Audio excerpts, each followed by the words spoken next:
Assalamualaikum warahmatullahi wabarakatuh. Selamat sejahtera bagi kita semua. Shalom, Om Swastiastu, Namo Buddhaya, dan salam kebajikan. Selamat datang di video olah data praktikum 2 pemetaan sumber daya hayati laut tahun 2022.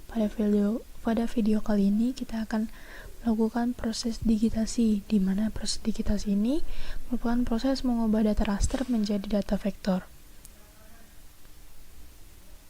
Nah, untuk pertama yang kita harus lakukan adalah memasukkan hasil georeferencing yang telah dilakukan pada praktikum 1. Sebelum itu, hal pertama yang dilakukan adalah dengan membuat geodatabase. Geodatabase merupakan sebuah basis data yang digunakan untuk mengelompokkan fitur-fitur geospasial. Untuk cara membuat geodatabase adalah dengan mengkonekkan terlebih dahulu ke folder yang ingin dipakai. Kemudian setelah mengkonekkan folder, klik kanan folder yang ingin dipakai, lalu klik New dan File Geodatabase. Kemudian ubah nama geodatabase sesuai dengan keinginan. Kemudian enter. Nah, kalau misalnya teman-teman tadi perhatikan, saat klik kanan ini, new ini, terdapat 3 macam geodatabase. Nah, perbedaan dari ketiga ini adalah terdapat pada interoperability-nya, yaitu kemampuan berbagai pakai data, apakah data tersebut bisa dibagikan atau tidak. File geodatabase bisa di-share. Personal geodatabase seperti namanya, itu personal, maka hanya bisa untuk dirinya sendiri, atau tidak bisa di-share. Sedangkan database connection, dia harus terkonek ke internet terlebih dahulu. Database connection ini akan berfungsi dengan baik jika antar komputer yang pakai AGIS-nya ini tersambung menggunakan LAN, agar internet itu stabil. Nah, setelah membuat geodatabase, saatnya untuk memasukkan file TIFF dari praktikum sebelumnya yang sudah kalian buat, atau bisa juga menggunakan file TIFF yang diberikan asisten di bahan praktikum. Jadi caranya adalah dengan klik kanan, kemudian import, dan pilih raster dataset. Setelah pilih raster dataset, pada jendela raster to geodatabase ini, masukkan file TIFF praktikum kemarin sebagai input. Setelah itu, jadi bisa dimasukkan filenya. Ini merupakan file TIFF-nya, kemudian bisa di-add. Dan untuk outputnya ini sudah benar, yaitu di file GDB-nya tadi. Kemudian tinggal pencet OK. Setelah itu tinggal ditunggu prosesnya. Ini bisa memakan waktu yang lumayan lama, jadi bisa ditunggu saja.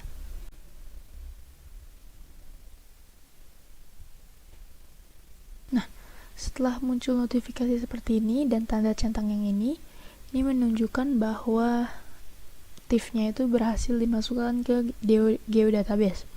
Nah, bisa dicek di bagian katalognya. Ini bisa ditambahnya dibuka.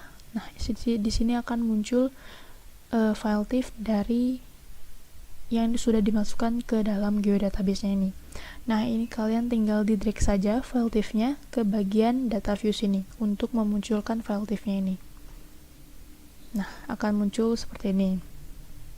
Langkah selanjutnya adalah pembuatan shapefile. Jadi untuk pembuatan shapefile menggunakan geodatabase, caranya adalah dengan buka katalog, lalu klik pada file GDB-nya dan klik kanan, kemudian klik New. Kemudian kita pilih yang fitur dataset. Nah, kita ini bisa sesuaikan namanya, misalnya UB. Next. Nah, kita pilih ini WGS UTM Zone 49S. Dan ini bisa di next saja, lalu finish. Nah, di bagian sini sudah akan terbuat datasetnya. Kemudian untuk membuat SHP-nya, yaitu kita bisa klik pada dataset ini, lalu klik kanan, New, dan klik yang Feature Class. Di sini misalnya kita ingin membuat area UB, maka bisa dinamakan area UB. untuk bagian alias ini bisa ditulis, bisa juga tidak.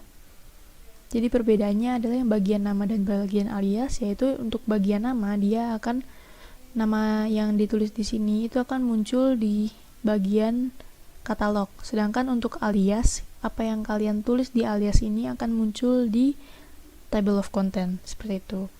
Lalu selanjutnya kita pilih type of feature stored in this feature class, yaitu kita pilih, karena ini adalah area UB, maka kita pilih yang polygon.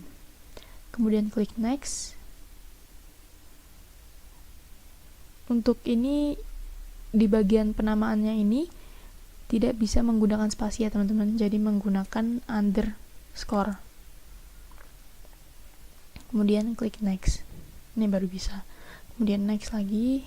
Nah, di bagian sini, di sini teman-teman bisa menambahkan atribut yang teman-teman ingin masukkan ke dalam atribut dari SHP-nya itu, seperti apabila teman-teman ingin memasukkan atribut berupa tulisan atau huruf, itu teman-teman bisa tentukan yang teks. Apabila ingin memasukkan yang berupa angka, teman-teman bisa memilih yang double. Ini juga date, bisa untuk yang tanggal, seperti itu. Nah, kemudian bisa di finish. Untuk SHP-nya sudah terbentuk, di sini juga sudah ada. Lalu kita buat lagi, karena itu adalah area atau polygon, kita buat lagi yang lain dan juga titik. Untuk caranya itu sama, klik kanan new, habis itu feature class, habis itu buat namanya yaitu contohnya jalan. Karena jalan itu berupa garis, maka kita buat line. Kemudian next, dan sini seperti tadi bebas, bisa diisi maupun tidak ditambahkan. Terus itu bisa finish. Dan kita butuh satu lagi, yaitu yang titik. Untuk caranya sama, klik kanan new feature class. Kita buat titik, misalnya ingin menandakan daerah rektorat. Nah, untuk bagian sininya kita pilih yang point. Lalu next lagi, dan ini juga seperti tadi, kalau misalnya tidak ada yang ingin ditambahkan bisa klik finish. Nah, ketiga SHP ini, baik itu dari yang polygon, polyline, dan juga point, itu sudah dibuat. Nah, mungkin teman-teman bisa yang di bagian katalog ini, untuk perbedaan yang untuk mengenai geodatabase, terdapat yang feature class di bagian yang sini, yang point, line, dan polygon, dan juga yang di bagian sini, yang UB ini atau dataset ini. Jadi yang ini adalah feature class, sedangkan yang ini adalah feature dataset.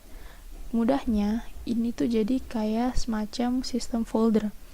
Untuk feature class-nya merupakan file-file yang ada di dalam sebuah folder, di mana foldernya itu merupakan datasetnya ini. Jadi untuk datasetnya ini merupakan folder, sedangkan isi-isi di dalamnya merupakan file-filenya. Kemudian kita bisa lanjutkan untuk proses digitasi. Nah, hal pertama yang dilakukan adalah pada toolbar editor, bisa diklik lalu start editing.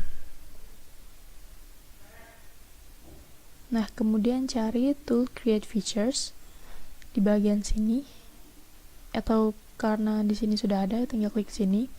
Lalu kita bisa lakukan proses digitasi. Misalnya yang pertama kita akan melakukan digitasi area UB. Jadi diklik yang area UB, lalu di zoom in dengan scroll bawah dari mouse kalian. Lalu lakukan digitasi area UB.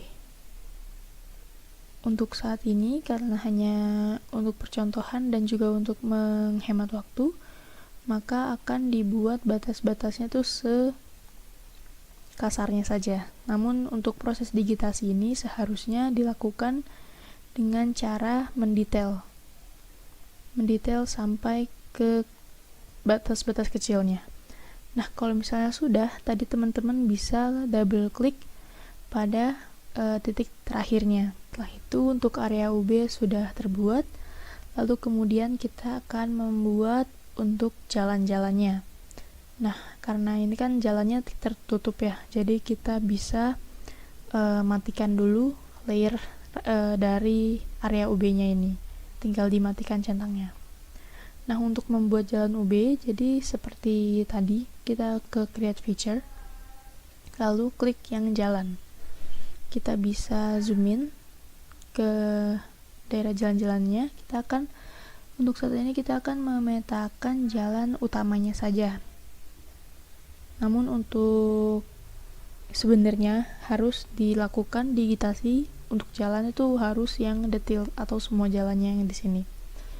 Jadi kita mulai dari gerbang veteran, dibuat mengikuti jalannya.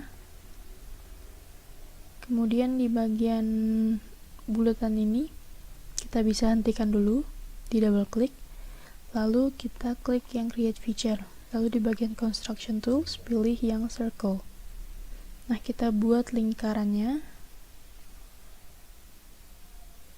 kurang lebih seperti ini, lalu bisa diklik.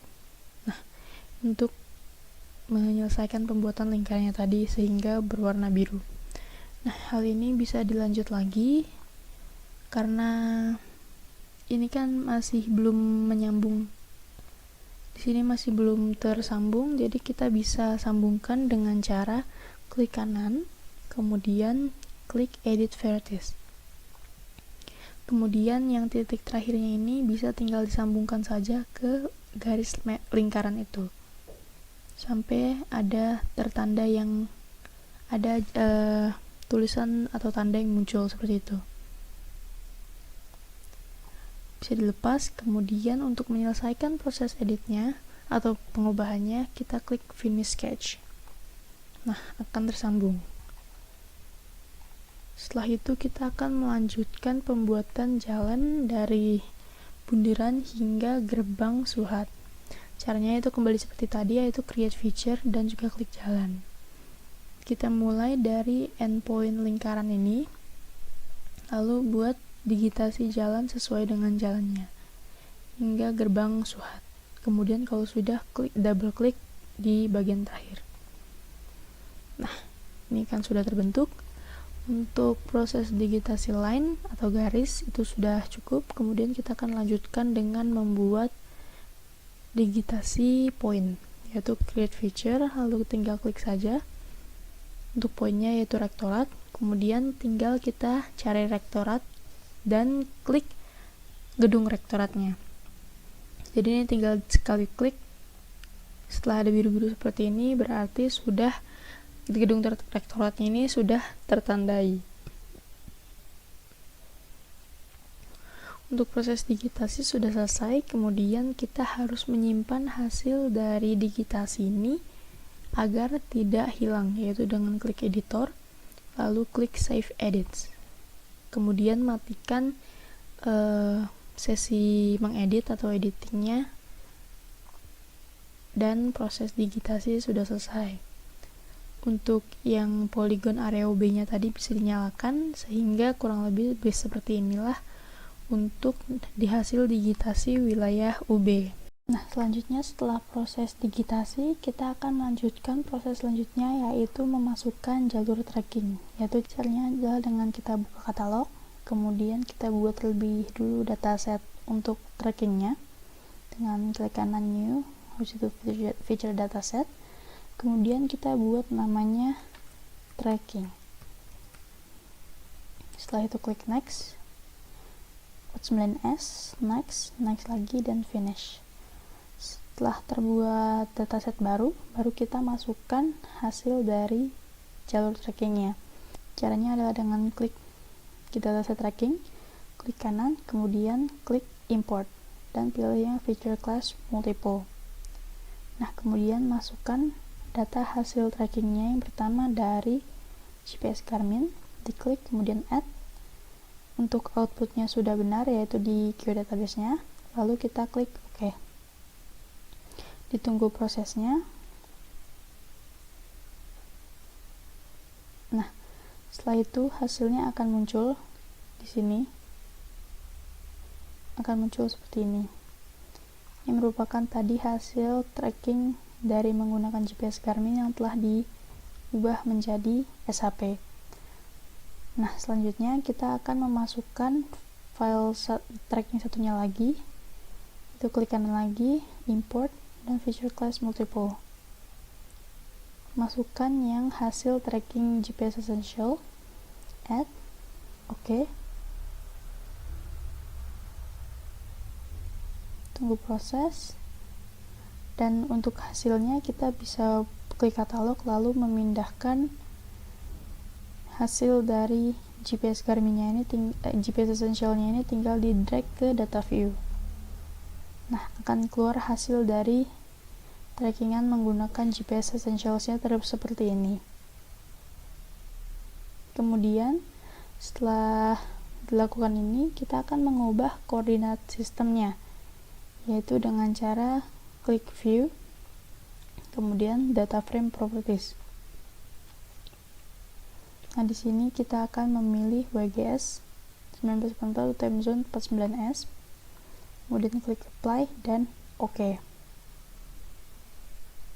Oke, jadi setelah kita melakukan proses digitasi, selanjutnya kita akan melakukan proses pengukuran.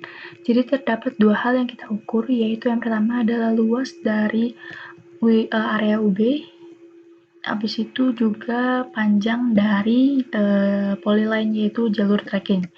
Nah, untuk yang pertama ini kita akan melakukan pengukuran dari luas area UB. Jadi yang pertama kita lakukan adalah klik kanan pada layer area UB, klik kanan, open attribute table.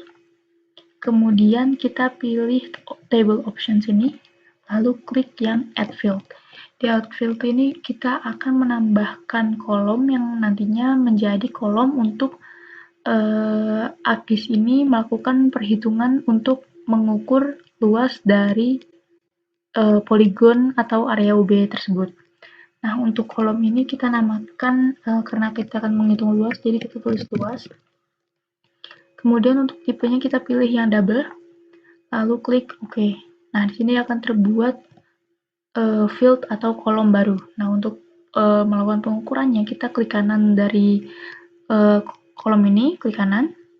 Habis itu klik yang calculate geometry. Jadi di calculate geometry ini merupakan tools yang bisa digunakan di aplikasi ArcGIS ini untuk melakukan pengukuran. Kayak contohnya kalau misalnya pengukuran poligon bisa didapatkan luas, pengukuran kalau yang polyline bisa didapatkan panjang. Jadi diklik calculate geometry, kemudian ini klik yes. Dan selanjutnya karena kita akan melakukan pengukuran luas area dari UB, kita pada properti kita pilih yang area. Lalu untuk koordinat sistem kita pilih yang use coordinate system of the data frame, yaitu WGS 1944 UTM zone 49S. Untuk unitnya sendiri atau satuannya kita pilih yang hektar. Kemudian klik OK. Ini di yes. Nah, ini akan secara otomatis muncul hasil luas dari wilayah UB yang didigitasi. Nah, yaitu berarti luasnya sebesar 54,56 hektar yang merupakan luas dari area UB. Nah, untuk nilai ini teman-teman bisa copy, jadi diklik, abis itu klik kanan copy. Kemudian teman-teman bisa catat nilai luasnya ini ke notepad, agar selanjutnya itu nanti bisa dimasukkan ke dalam bagian keterangan pada saat layouting. Jadi luas area UB ini tinggal, tadi kan sudah di copy, tinggal di ctrl-v, di paste, kemudian dibikin satuannya, yaitu hektar HA. Nah, setelah kita bikin pengukuran luas, selanjutnya kita akan melakukan pengukuran panjang. Ini bisa disilang, jadi caranya itu sama, diklik yang jalur tracking, klik kanan, open attribute table, kemudian table options, lalu klik yang add field. Nah, pada bagian nama ini kita pilih, tadi kan kita dibikin namanya itu luas karena akan melakukan perhitungan luas. Nah, di bagian sini kita akan tulis nama itu panjang, karena kita akan melakukan perhitungan panjang dari jalur tracking. Sedangkan untuk type-nya itu sama, yaitu double. Kemudian OK.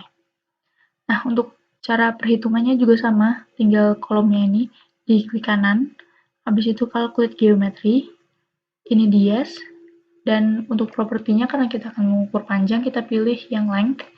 Kemudian untuk koordinat sistem tuh sama, menggunakan sistem koordinat yang sama dengan data frame, yaitu yang 49S. Lalu kemudian untuk unit satu satuannya itu tuh ini sudah benar, yaitu meter. Kemudian tinggal klik OK. Ini dies. Nah, selanjutnya akan muncul panjang dari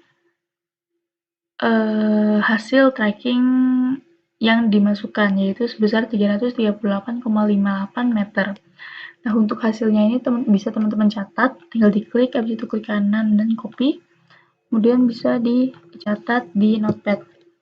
Ini tinggal Ctrl+V, dan masukkan juga satuannya, yaitu meter. Nah, untuk proses pengukuran panjang dan juga luas sudah selesai.